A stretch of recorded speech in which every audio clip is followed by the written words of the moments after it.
को तैयार है। इस दौरान कृषि सुधार कानूनों प्रोफेसर जगदीश मुखी जी,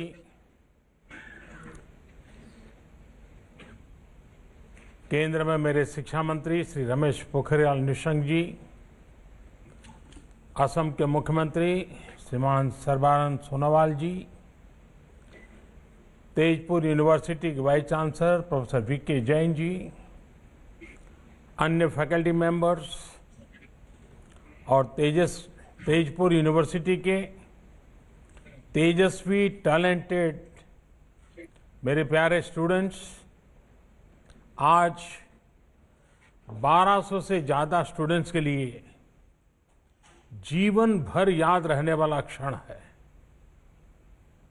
आपके शिक्षक, प्रोफेसर्स, आपके माता पिता के लिए आज का दिन बहुत अहम है। और सबसे बड़ी बात कि आज से आपके करियर के साथ तेजपुर यूनिवर्सिटी का नाम हमेशा के लिए जुड़ गया है। आप आज जितना खुश हैं, उतना ही मैं भी हूं। आज आप अपने भविष्य को लेकर जितनी आशा से भरे हुए हैं, उतना ही मेरा आप सब पर अपार विश्वास है। मुझे भरोसा है कि आपने तेजपुर में रहते हुए तेजपुर यूनिवर्सिटी में जो सीखा है, वो असम की प्रगति को, देश की प्रगति को गति देगा, नई ऊंचाई देगा। साथियों, इस भरोसे की कई वजह भी हैं। पहला, तेजपुर का यह ऐतिहासिक स्थान, इसके पौराणिक इतिहास से मिलने वाली प्रेरणा। दूसरा, तेजपुर विश्वविद्यालय में आप जो काम कर रहे हैं, वो मुझे बताया गया है कि वो बहुत ही उत्साह जगाता है। और तीसरा, पूर्वी भारत के सामर्थ्य पर, यहां के लोगों, यहां के नौजवानों की क्षमताओं पर, राष्ट्र निर्माण के उनके प्रयासों पर सिर्फ मेरा ही नहीं, देश का भी अटूट विश्वास है। साथियों, अभी अवार्ड और मेडल देने से पहले जो यूनिवर्सिटी एंथम गाया गया है, उसमें निहित भाव तेजपुर के महान इतिहास को नमन करता है। मैं इसकी कुछ पंक्तियां दोहराना चाहता हूं, और इसलिए भी दोहराना चाहता हूं क्योंकि ये असम के गौरव, भारत रत्न भूपेन हजारिका जी ने लिखी है।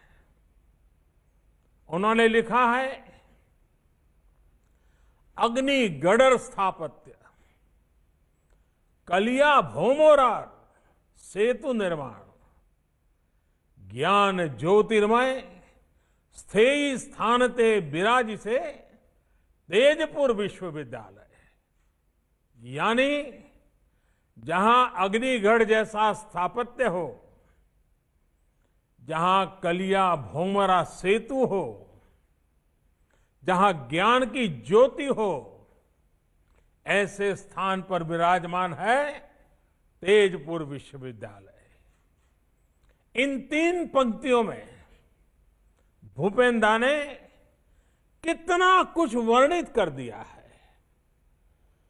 अग्निगढ़ का राजकुमार अनिरुद्ध, राजकुमारी उषा, भगवान श्री कृष्ण से जुड़ा इतिहास, महान ओहोम शूरवीर कलिया भोमारा फुकुर की दूरदृष्टि, ज्ञान का भंडार, ये तेजपुर की प्रेरणा है।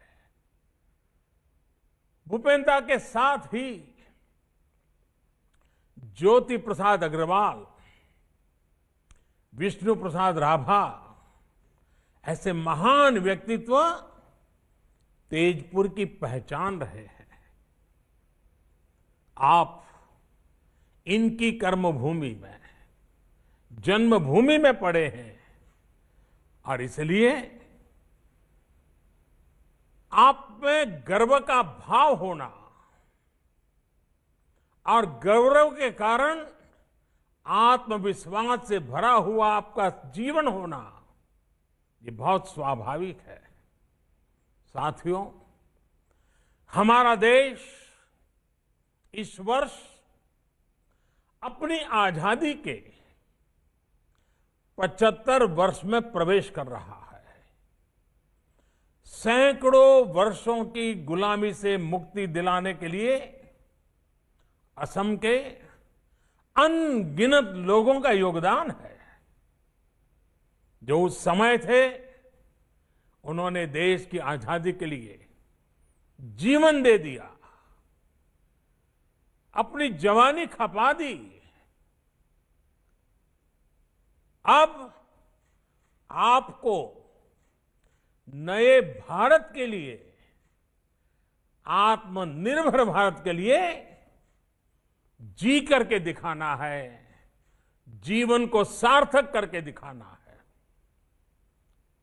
अब से लेकर भारत की आजादी के 100 वर्ष पूरे होने तक ये 25-26 साल आपके जीवन के भी स्वर्णिम वर्ष हैं। आप कल्पना कीजिए, 1920-21 में जो नौजवान, जो बेटी आपकी उम्र की होगी, आज आप जिस उम्र के होंगे, 1920-21 के कालखंड में वो क्या सपने देखते होंगे, वो अपने किन बातों के लिए जीवन ढालते होंगे, किन कामों की पूर्ति के लिए अपने आप को खपाते होंगे। अगर थोड़ा सा स्मरण करें 100 साल पहले आप ही की उम्र के लोग क्या करते थे, तो आज आगे के लिए आपको क्या करना, ये सोचने में देर नहीं लगेगी। ये आपके लिए गोल्डन पीरियड है। तेजपुर का तेज पूरे भारत में, पूरे विश्व में फैलाइए। असम को, नॉर्थ ईस्ट को विकास की नई ऊंचाइयों पर ले जाइए। हमारी सरकार आज जिस तरह नॉर्थ ईस्ट के विकास से जुटी है, जिस तरह कनेक्टिविटी, एजुकेशन, हेल्थ, हर सेक्टर में काम हो रहा है, उससे आपके लिए अनेकों नई संभावनाएं बन रही हैं। इन संभावनाओं का पूरा लाभ उठाइए। आपके प्रयास ये बताते हैं कि आप में क्षमता भी है, नया सोचने, नया करने का सामर्थ्य भी है। साथियों, तेजपुर यूनिवर्सिटी की एक पहचान अपने इनोवेशन सेंटर के लिए भी है। आपके grass root innovations vocal for local को भी नई गति देते हैं, नई ताकत देते हैं। ये इनोवेशंस स्थानीय समस्याओं को सुलझाने में काम आ रहे हैं, जिससे विकास के नए द्वार खुल रहे हैं। अब जैसे मुझे बताया गया कि आपके डिपार्टमेंट ऑफ केमिकल साइंस ने पीने के पानी को साफ करने के लिए एक कम कीमत वाली आसान टेक्नोलॉजी पर काम किया है। इसका लाभ असम के अनेक गांवों को हो रहा है। बल्कि मुझे तो ये बताया गया कि अब ये नई टेक्नोलॉजी छत्तीसगढ़ में, उड़ीसा में, बिहार में, कर्नाटक, राजस्थान जैसे राज्यों तक भी पहुंच रही है। मतलब ये आपकी कीर्ति पताका फैल रही है। भारत में इस प्रकार की टेक्नोलॉजी के विकास से हर घर जल पहुंचाने का जल जीवन मिशन को जो सपना है उसको एक सशक्तिकरण होगा। साथियों, पानी के अलावा गांवों में वेस्ट टू एनर्जी, कचरे से कंचन, इसमें बदलने का जो बीड़ा आपने उठाया है उसका प्रभाव भी बहुत बड़ा है। फसलों के अवशेष हमारे किसानों और हमारे पर्यावरण दोनों के लिए बड़ी चुनौती है।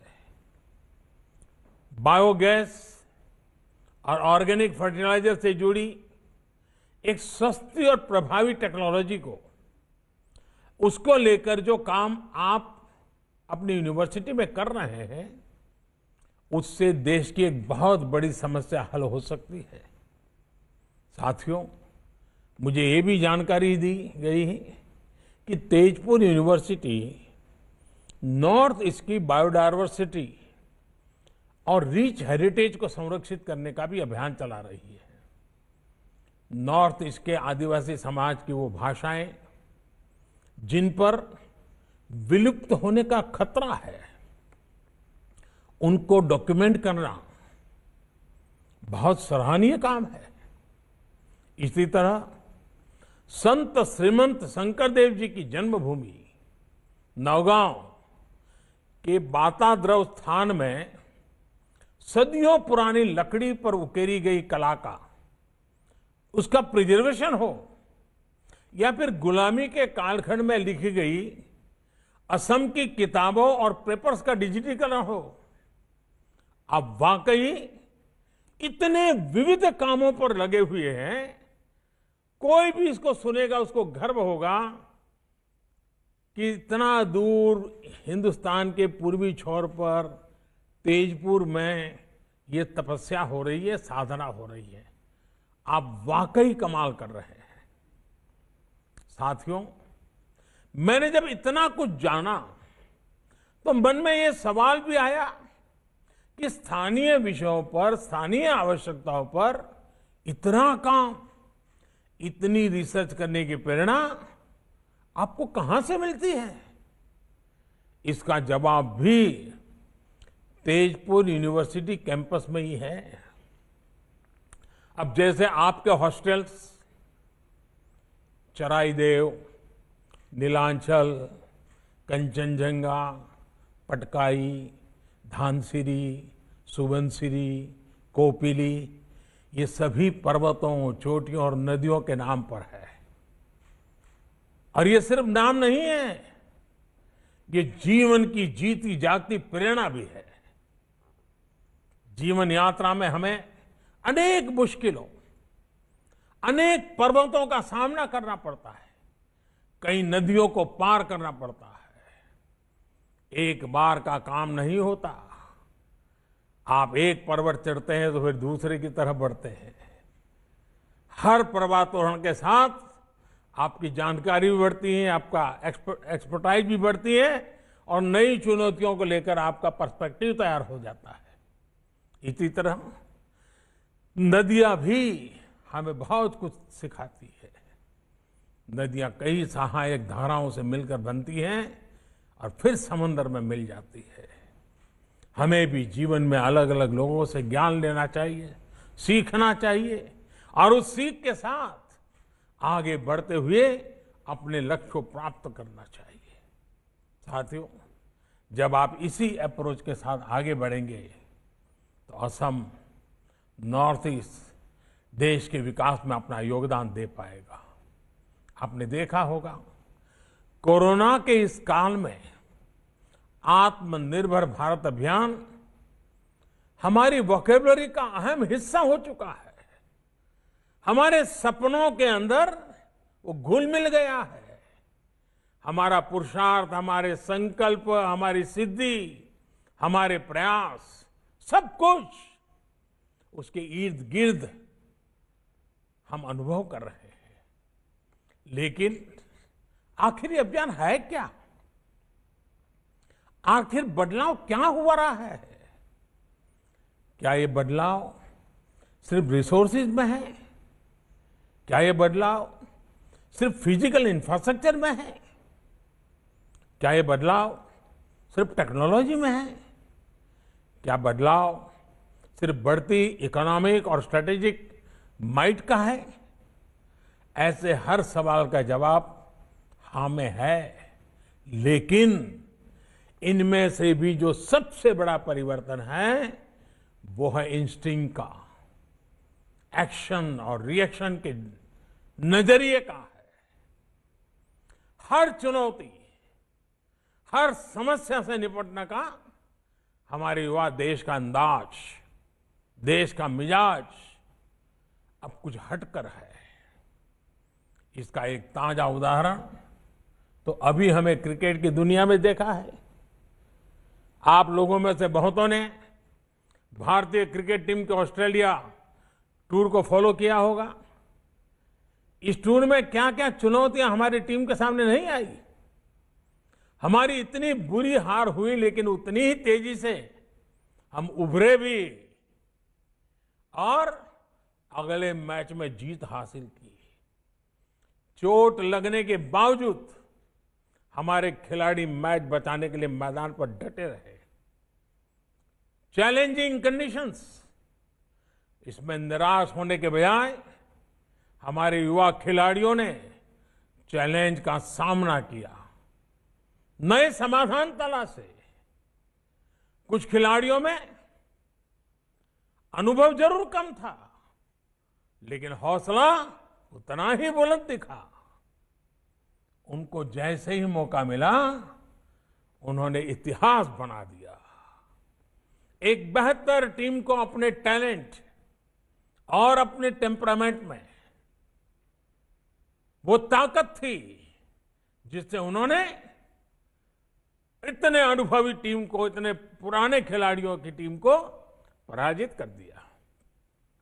युवा साथियों, क्रिकेट के मैदान पर हमारे खिलाड़ियों की ये परफॉर्मेंस सिर्फ स्पोर्ट्स के लिहाज से इंपॉर्टेंट नहीं है, एक बहुत बड़ा लाइफ लेसन भी है। पहला लेसन ये कि हमने अपनी एबिलिटी पर विश्वास होना चाहिए, कॉन्फिडेंस होना चाहिए। दूसरा लेसन हमारे माइंडसेट को लेकर है। हम अगर पॉजिटिव माइंडसेट से लेकर आगे बढ़ते हैं तो रिजल्ट भी पॉजिटिव ही आएगी। तीसरा और सबसे अहम लेसन, अगर आपके पास एक तरफ सेफ निकल जाने का ऑप्शन हो और दूसरी तरफ मुश्किल जीत का विकल्प हो, तो आपको विजय का ऑप्शन जरूर एक्सप्लोर करना चाहिए। अगर जीतने की कोशिश में कभी कभार असफलता भी हाथ लगे तो इसमें कोई नुकसान नहीं है। रिस्क लेने से, प्रयोग करने से डरना नहीं है। हमें प्रोएक्टिव और फियरलेस होना ही पड़ेगा। हमारे भीतर जो फेल्यूर का डर होता है, हम जो अननेसेसरी प्रेशर अपने ऊपर लेते हैं, उससे जब आप बाहर निकलेंगे तो फियरलेस बनकर उभरेंगे भी। साथियों, हौसले से भरा हुआ अपने लक्ष्यों के प्रति समर्पित भारत सिर्फ क्रिकेट की फील्ड पर दिखता है ऐसा नहीं है। आप भी तो इसी ही एक तस्वीर है। आप आत्मविश्वास से, सेल्फ कॉन्फिडेंस से भरे हैं। आप लीड से हटकर सोचने और चलने में डरते नहीं हैं। आपके जैसे इसी युवा ऊर्जा ने कोरोना के खिलाफ अपनी लड़ाई में ही भारत को बहुत मजबूती दी है। आपको याद होगा, इस लड़ाई की शुरुआत में ऐसी आशंकाएं जताई गई थी कि इतनी बड़ी आबादी वाला भारत, रिसोर्सेज के अभाव में कोरोना से तबाह हो जाएगा। लेकिन भारत ने दिखाया कि रिजॉल्व और रेजिलियंस अगर आपके पास है तो रिसोर्सेज तैयार होते देर नहीं लगती। भारत ने यही किया। भारत ने हालत से समझौता करने के बजाय मुसीबत बढ़े इसका इंतजार करने के बजाय तेजी से फैसले लिए, प्रोएक्टिव होकर फैसले लिए। इसी का परिणाम है कि भारत वायरस से ज्यादा प्रभावी रूप में बढ़ पाया, प्रभावी रूप से लड़ पाया। मेड इन इंडिया सॉल्यूशन से हमने वायरस के फैलाव को कम किया, अपने हेल्थ इंफ्रा को बेहतर किया। अब हमारे वैक्सीन से जुड़ी रिसर्च और प्रोडक्शन की क्षमता भारत के साथ साथ दुनिया के अनेक देशों को सुरक्षा कवच का विश्वास दे रही है। अगर हम अपने वैज्ञानिकों, अपने रिसर्चर्स, अपने स्कॉलर्स, अपने साइंटिस्ट, अपनी इंडस्ट्री की ताकत पर भरोसा ना करते तो क्या ये सफलता संभव हो पाती? और साथियों, सिर्फ हेल्थ सेक्टर ही क्यों, हमारा डिजिटल इंफ्रास्ट्रक्चर ही लीजिए। अगर हम भी ये मानकर बैठ जाते कि भारत में लिटरेसी के अभाव में डीबीटी, डायरेक्ट बेनिफिट ट्रांसफर और डिजिटल लेन देन संभव नहीं है, तो क्या कोरोना जैसे संकट में सरकार गरीब से गरीब तक इतने प्रभावी ढंग से पहुंच पाती? आज जिस फिनटेक में, डिजिटल इंक्लूजन में हम दुनिया के अग्रणी देशों में शामिल हैं, वो क्या कभी संभव हो पाता? आज का भारत समस्या के समाधान के लिए एक्सपेरिमेंट से भी नहीं डरता और बड़े स्केल पर काम करने से भी पीछे नहीं हटता। सबसे बड़ा बैंकिंग इंक्लूजन अभियान भारत में हो रहा है। टॉयलेट बनाने का सबसे बड़ा अभियान भारत में। हर गरीब परिवार को घर देने का अभियान भारत में। घर घर जल पहुंचाने का सबसे बड़ा अभियान भारत में। सबसे बड़ी हेल्थ एश्योरेंस स्कीम भारत में। और अब सबसे बड़ा टीकाकरण अभियान भी भारत में। इन सब का बहुत बड़ा लाभ नॉर्थ ईस्ट को हुआ है, असम के लोगों को हुआ है। ऐसे कार्यक्रम तभी चल सकते हैं जब देश और समाज आत्मविश्वास से भरा हो। देश यथास्थिति को बदलने के लिए, इनोवेट करने के लिए पूरी शक्ति लगा रहा हो। साथियों, आज जिस प्रकार दुनिया में, भारत में नई टेक्नोलॉजी का प्रसार हो रहा है, उससे हर क्षेत्र में नई संभावनाएं पैदा हो रही है। आज हम बिना ब्रांच के बैंक, बिना शोरूम के रिटेल बिजनेस, बिना डाइनिंग हॉल के क्लाउड किचन, ऐसे अनेक प्रयोगों को रोजमर्रा की जिंदगी में देख रहे हैं। ऐसे में यह भी संभव है कि भविष्य की यूनिवर्सिटी पूरी तरह से वर्चुअल हो और दुनिया भर से स्टूडेंट्स और फैकल्टीज किसी भी यूनिवर्सिटी का हिस्सा बन सके। इस प्रकार की ट्रांसफॉर्मेशन के लिए हमारे पास एक जरूरी रेगुलेटरी फ्रेमवर्क होना बहुत जरूरी है।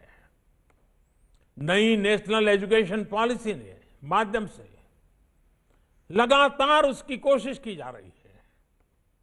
इस पॉलिसी में टेक्नोलॉजी के ज्यादा से ज्यादा उपयोग, मल्टी डिसिप्लिनरी एजुकेशन और फ्लेक्सिबिलिटी को प्रोत्साहित किया जा रहा है। नई नेशनल एजुकेशन पॉलिसी डाटा और डाटा एनालिटिक्स के लिए हमारे एजुकेशन सिस्टम को तैयार करने पर बल देती है। डाटा एनालिटिक्स की मदद से एडमिशन से लेकर टीचिंग और इवैल्यूएशन तक पूरी प्रक्रिया बहुत बेहतर हो जाएगी। मुझे विश्वास है कि Tezpur university national education policy के इन लक्ष्यों को सिद्ध करने में अहम भूमिका निभाएगी। मुझे तेजपुर यूनिवर्सिटी के ट्रैक रिकॉर्ड और उसके सामर्थ्य पर पूरा भरोसा है और मैं अपने स्टूडेंट साथियों को ये बात विशेष तौर पर कहूंगा कि जब आपकी फॉर्मल एजुकेशन पूरी होती है तो आप सिर्फ अपने फ्यूचर के लिए नहीं बल्कि राष्ट्र के फ्यूचर के लिए काम करते हैं। आप बस एक बात याद रखें, अगर आपका पर्पज ऊंचा है तो आपको जीवन के उतार चढ़ाव से उतना असर नहीं पड़ेगा। आपके जीवन के आने वाले 25-26 साल आपके कैरियर के साथ साथ देश के भाग्य को भी तय करने वाले हैं। मुझे विश्वास है कि आप सभी देश को नई ऊंचाई पर पहुंचाएंगे।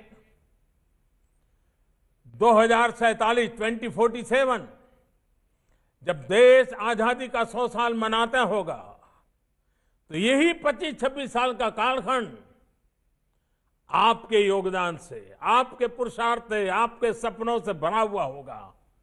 कल्पना कीजिए आजादी के शतक में आपके 25 साल कितना बड़ा रोल पैदा करने वाले हैं। आइए साथियों, अपने आप को उन सपनों के लिए सज्ज कीजिए। चल पड़े, संकल्प के साथ चल पड़े, सपनों को लेकर चल पड़े, सिद्धि पाने के मकसद से निकल पड़े। देखिए, जीवन सफलताओं की एक एक ऊंचाई को पार करता जाएगा। आज के इस पवित्र अवसर पर आपके परिवारजनों को, आपके शिक्षक जगत को, आपकी सभी फैकल्टीज को, आपके सपनों को, सबको बहुत बहुत शुभकामनाएं देता हूं। अनंत अनंत शुभकामनाएं देता हूं। बहुत बहुत आभार। तो प्रधानमंत्री नरेंद्र मोदी को आप यहां सुन रहे थे। उन्होंने कई बातों का जिक्र आज इस मंच से किया। उन्होंने टीम इंडिया की यहां पर तारीफ की, उनके खेल भावना की तारीफ की और टीकाकरण का जो अभियान चल रहा है उसको लेकर भी उन्होंने जिक्र किया कि कई बार भ्रम फैलाने की स्थिति लोग पैदा करते हैं, लेकिन उस भ्रम में आना नहीं है। देश एक नई दिशा में आगे बढ़ रहा है।